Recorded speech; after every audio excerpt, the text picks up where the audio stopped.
എന്നാൽ ഈ പുരോഗതിയിൽ അസഹിഷ്ണുതയുള്ള ഒരു വലിയ വിഭാഗം എന്തേ ഉത്തരേന്ത്യയിലെ മുസ്ലിങ്ങൾ ചാളകളിൽ കഴിഞ്ഞുകൂടുമ്പോ, ഉത്തരേന്ത്യയിലെ മുസ്ലിങ്ങൾ സാരിത്തൊളി കൊണ്ട് കീറിയ സാരിത്തൊളി കൊണ്ട് മറച്ചിട്ടുള്ള കുടിലുകളിൽ ചാപ്പകളിൽ കഴിഞ്ഞുകൂടുമ്പോ, ഉത്തരേന്ത്യയിലെ മുസ്ലിങ്ങൾ മനുഷ്യനെ വലിക്കുന്ന വണ്ടികളുടെ ഉടമകളായി അല്ലെങ്കിൽ അതിന്റെ വലിക്കാരായി തീരുമ്പോ, ഉത്തരേന്ത്യയിലെ മുസ്ലിങ്ങൾ ചെരുപ്പ് തുന്നികളായി നിൽക്കുമ്പോ, ഉത്തരേന്ത്യയിലെ മുസ്ലിങ്ങൾ റോഡിന്റെ പക്കത്ത് ഒരു ബെഞ്ച് വലിച്ചിട്ട് ആ ബെഞ്ചിൽ വന്നിരിക്കുന്നവന്റെ മുഖം ക്ഷൗരം ചെയ്തു കൊടുക്കുന്ന, തലമുടി വെട്ടിക്കൊടുത്തുകൊണ്ടിരിക്കുന്ന ബാർബർമാരായി അധപ്പതിക്കുമ്പോ, കേരളത്തിലെ മുസ്ലിങ്ങൾ അഭിമാനത്തോടെ അലക്കി തേച്ച വസ്ത്രം ധരിച്ച് സുന്ദരമായ കാറുകളിൽ സഞ്ചരിക്കുന്ന, മറ്റു ജോലികളിൽ വ്യാപൃതരാകുന്ന ഒരു വ്യക്തിത്വമുള്ള സമൂഹമായിട്ട് എന്തേ ഈ കേരളത്തിലെ മുസ്ലിങ്ങൾ മാത്രം ഇങ്ങനെ നിലകൊള്ളുന്നു? എന്തുകൊണ്ട് ഇവരെ കൂടി ഉത്തരേന്ത്യയിലെ മുസ്ലിങ്ങളെ പോലെ ആക്കിക്കൂടാ എന്നൊരു ചിന്ത ഈ രാജ്യത്ത് മതേതരവാദികളെന്ന് അവകാശപ്പെടുന്ന പ്രത്യേകിച്ച് ഇടതുപക്ഷ പ്രസ്ഥാനങ്ങളെ പോലുള്ള പ്രസ്ഥാനങ്ങളുടെ മനസ്സിലുണ്ടായി. അവരൊരു പഠനം നടത്തി. എന്താണ് കേരളത്തിലെ മുസ്ലിങ്ങളെ ബംഗാളിലെ മുസ്ലിങ്ങളെ പോലെ ആക്കാൻ എന്താണ് വഴി? കേരളത്തിലെ മുസ്ലിങ്ങളെ യു പിയിലെ മുസ്ലിമിനെ പോലെ ആക്കാൻ എന്താണ് വഴി? കേരളത്തിലെ മുസ്ലിങ്ങളെ ബീഹാറിലെ മുസ്ലിങ്ങളെ പോലെ ആക്കാൻ എന്താണ് വഴി? അപ്പോഴാണ് അവർക്ക് വഴി കിട്ടിയത്. ഈ ഉത്തരേന്ത്യയിലെ മുസ്ലിങ്ങൾ ഇക്കാലം അത്രയും ഇങ്ങനെയായി മാറിയതിന്റെ പിന്നിലുള്ളത് തോൽപ്പിക്കാനുള്ള വോട്ടിന്റെ പ്രയോഗമാണ്. കേരളത്തിലെ മുസ്ലിങ്ങൾ ഇങ്ങനെ പുരോഗതി നേടിയത് ജയിക്കാനുള്ള വോട്ടിന്റെ പ്രയോഗമാണ്.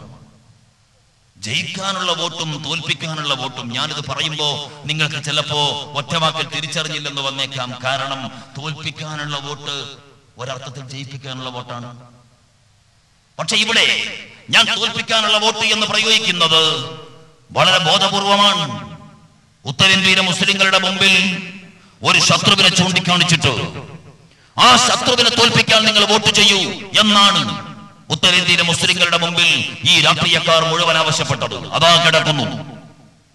കിടക്കുന്നു അടിയന്തരാവസ്ഥയുടെ അത്യാചാരങ്ങൾ ഇന്ത്യൻ മുസ്ലിങ്ങൾക്ക് മേലേൽപ്പിച്ച, തുർക്കുമാൻ ഗേറ്റിൽ മുസ്ലിങ്ങളെ കൊന്നൊടുക്കിയ, ജഗ്മോഹനെ പിന്തുണച്ച ഇന്ദിരാഗാന്ധി എന്ന ഇന്ദിര ഭാരത യക്ഷിയത കിടക്കുന്നു. ആ യക്ഷിയെ തോൽപ്പിക്കാൻ നിങ്ങൾ വോട്ട് രേഖപ്പെടുത്തുക.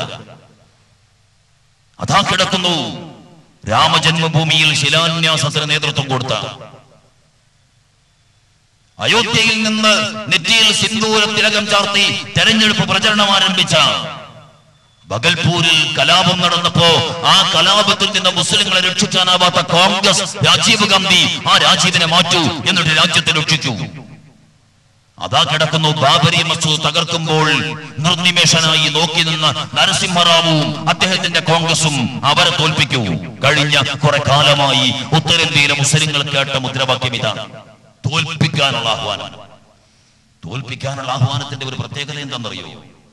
ഞാനും ഖാദർ മാഷും തമ്മിൽ ഒരു തെരഞ്ഞെടുപ്പിൽ മത്സരിക്കുന്നു എന്ന് സങ്കല്പിക്കുക. അത് സംഭവിക്കാത്തത് കൊണ്ടാണ് ഞാൻ പറയുന്നത്. എന്തായാലും ഞങ്ങൾ രണ്ടുപേരും സ്റ്റേറ്റ് ഭാരവാഹിത്വത്തിന് മത്സരിക്കുന്ന ഒരു അവസരം ഉണ്ടാവില്ല. ജില്ലാ ഭാരവാഹിത്വത്തിലൊട്ടും ഞങ്ങൾക്ക് രണ്ടുപേർക്കും തമ്മിൽ മത്സരിക്കാനും ആവില്ല. അതുകൊണ്ട് ഞാൻ ഖാദർ മാഷ് ഉദാഹരണം പറഞ്ഞതേ ഉള്ളൂ. ഞങ്ങൾ രണ്ടുപേരും മത്സരിക്കുന്നു എന്ന് സങ്കല്പിക്കുക. നിങ്ങൾക്ക് എന്നെ ജയിപ്പിക്കണമെങ്കിൽ നിങ്ങളുടെ മുമ്പിലുള്ള എളുപ്പമാർഗം എന്താണെന്നറിയോ? ഖാദർ മാഷെ കുറിച്ച് കുറെ കുറ്റവും കുറവും പറയുക. അയാൾ അങ്ങനെയാണ്, അയാൾ ഇങ്ങനെയാണ്, അയാൾ അത്ര മോശമാണ്, അയാൾ അമ്മാതിരി മോശപ്പെട്ട പ്രവർത്തനങ്ങൾ ചെയ്യുന്ന ആളാണ്, അയാളെ തോൽപ്പിച്ചാലേ പറ്റൂ എന്ന് നിങ്ങൾ പറഞ്ഞു കഴിഞ്ഞാൽ നിങ്ങൾക്കുള്ള എളുപ്പം, നിങ്ങൾക്ക് എന്റെ നന്മ പറയുകയേ വേണ്ട. ഞാൻ ഖാദർ മാഷേക്കാൾ വളരെ മോശക്കാരനായിരിക്കും, പക്ഷേ നിങ്ങളോട് ആരും ചോദിക്കില്ല അയാളെ തോൽപ്പിച്ചിട്ട് പകരം വരേണ്ട ബഷീറിന്റെ ഗുണമെന്താണ് എന്ന് നിങ്ങളോട് ആരും ചോദിക്കില്ല. അതാണ് തോൽപ്പിക്കൽ വോട്ടിന്റെ ഒരു പ്രത്യേകത.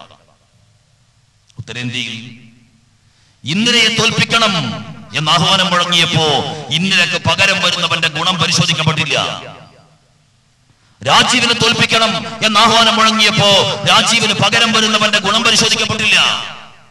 നരസിംഹറാവുവിനെ തോൽപ്പിക്കണം, കോൺഗ്രസിനെ തോൽപ്പിക്കണം എന്ന ആഹ്വാനം മുഴങ്ങിയപ്പോ ആ കോൺഗ്രസിന് പകരം വരുന്നവന്റെ ഗുണമെന്ത് എന്ന് ചോദിക്കപ്പെട്ടില്ല. ആ ചോദിക്കപ്പെടാത്തതിന്റെ ഫലമായി ഈ തോൽപ്പിക്കപ്പെടുന്നവന്റെ കുറ്റവും കുറവുകളും മാത്രം വോട്ടർമാരുടെ മനസ്സുകളിലേക്ക് സന്നിവേശിക്കപ്പെട്ടതിന്റെ ഫലമായി ഉത്തരേന്ത്യയിലെ മുസ്ലിങ്ങൾ തങ്ങളുടെ ശത്രുവായി, പ്രഖ്യാപിത ശത്രുവായി തങ്ങളുടെ മനസ്സുകളിലേക്ക് അവതരിപ്പിക്കപ്പെട്ട ഈ ആളുകളെ തോൽപ്പിക്കാൻ വോട്ട് രേഖപ്പെടുത്തി. അപ്പോൾ ചിലർ ജയിച്ചു കയറി, ഇവർക്ക് നേടാനുണ്ടായിരുന്നില്ല. എന്നാൽ കേരളത്തിൽ 1992 വരെയുള്ള കാലം നാം വളരെ വ്യക്തമായ രാഷ്ട്രീയത്തോടെ, വളരെ വ്യക്തമായ ഒരു കാഴ്ചപ്പാടോടെ ജയിപ്പിക്കാനുള്ള വോട്ടാണ് നമ്മൾ തേടിയത്. നമ്മൾ ആരെയെങ്കിലും തോൽപ്പിക്കണം എന്നതായിരുന്നില്ല നമ്മൾ ആഹ്വാനം.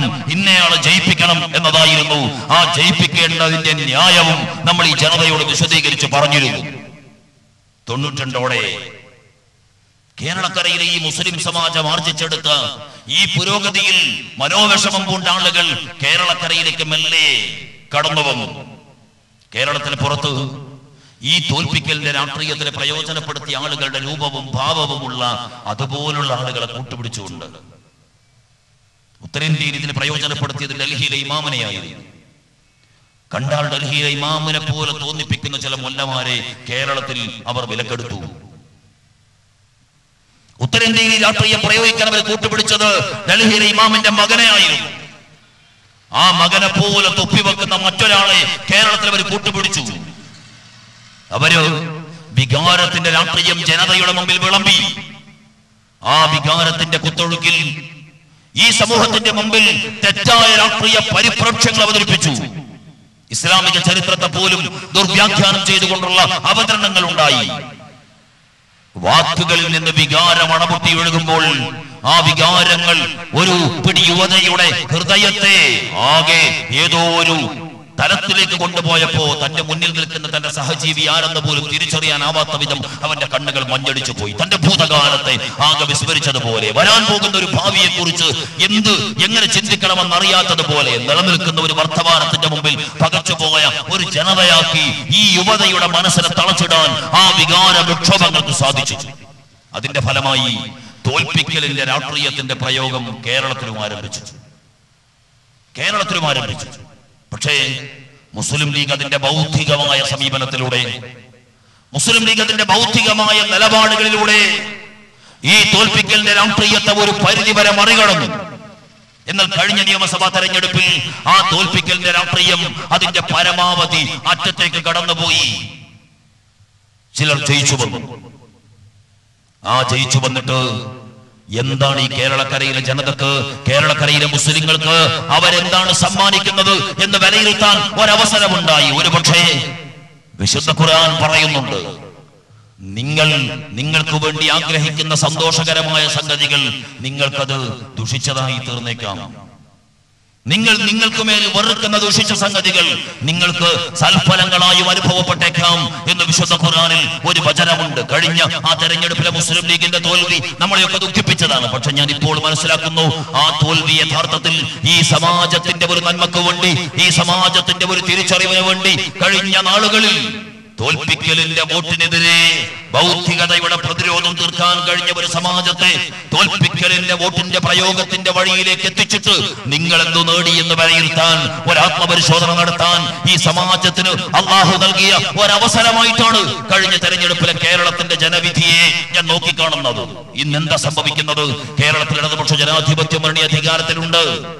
മുസ്ലിം സമൂഹത്തിന് സുരക്ഷയേകാൻ അധികാരത്തിൽ വന്നവർ, മുസ്ലിം സമുദായത്തിന് സുരക്ഷയേകുമെന്ന് പ്രഖ്യാപിച്ചവർ, ഞങ്ങളാണ് ന്യൂനപക്ഷത്തിന്റെ രക്ഷകർ എന്ന് അവകാശപ്പെട്ടവർ, ഞങ്ങളാണ് ഈ രാജ്യത്തെ ന്യൂനപക്ഷത്തെ സംരക്ഷിക്കാൻ കഴിവുള്ളവർ എന്ന് വാദിച്ചവർ, അവർ ഈ കേരളം ഭരിക്കും. കഴിഞ്ഞ തെരഞ്ഞെടുപ്പിൽ ഈ ഇടതുപക്ഷത്തെ പിന്തുണക്കാൻ മുന്നോട്ട് വന്ന മുസ്ലിം സംഘടനകളെ നോക്കി അന്ന് ഇന്ത്യൻ യൂണിയൻ മുസ്ലിം ലീഗ് പറഞ്ഞു, നിങ്ങൾ കമ്മ്യൂണിസ്റ്റുകാരെ വിശ്വസിക്കരുത്, നിങ്ങൾ അവരുടെ മടിയിൽ തലചായ്ച്ചു കിടക്കരുത്. നിങ്ങൾ ആ മടിയിൽ തലചായ്ച്ചു കിടന്നാൽ ആ മടിയുടെ ശാന്തതയിൽ നിങ്ങളൊന്ന് ഉറങ്ങിപ്പോകും. നിങ്ങൾ ഉറങ്ങി നിങ്ങളുടെ കണ്ണുകൾ അടഞ്ഞുവെന്ന് കണ്ടാൽ അവരുടെ കൈകളിലുള്ള അരിവാളെടുത്ത് അവർ നിങ്ങളുടെ കഴുത്ത് വെട്ടി മാറ്റും, നിങ്ങളുടെ ജീവൻ അവർ കവർന്നെടുക്കും. അവരെ വിശ്വസിക്കരുത് എന്ന് പറഞ്ഞപ്പോ ഇവിടെ ഇന്ത്യൻ ജമാഅത്തെ ഇസ്ലാമിക്ക് അത് വിശ്വാസം വന്നില്ല. സുന്നി വിഭാഗത്തിലെ ഒരു വിഭാഗത്തിന് വിശ്വാസം വന്നില്ല.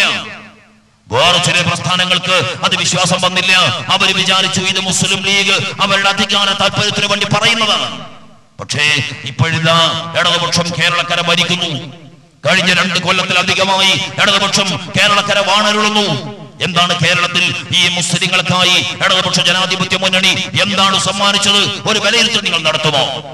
കമ്മ്യൂണിസ്റ്റുകാർ അവർക്കൊരു ചരിത്രമുണ്ട്. അവർക്കൊരു ചരിത്രമുണ്ട്. ആ ചരിത്രം മനുഷ്യത്വ വിരുദ്ധമാണ്. ആ ചരിത്രം ഇസ്ലാമിക വിരുദ്ധമാണ്. ആ ചരിത്രം മതവിരുദ്ധമാണ്. ആ ചരിത്രം സംസ്കാര വിരുദ്ധമാണ്. ആ ചരിത്രം മൂല്യവിരുദ്ധമാണ്.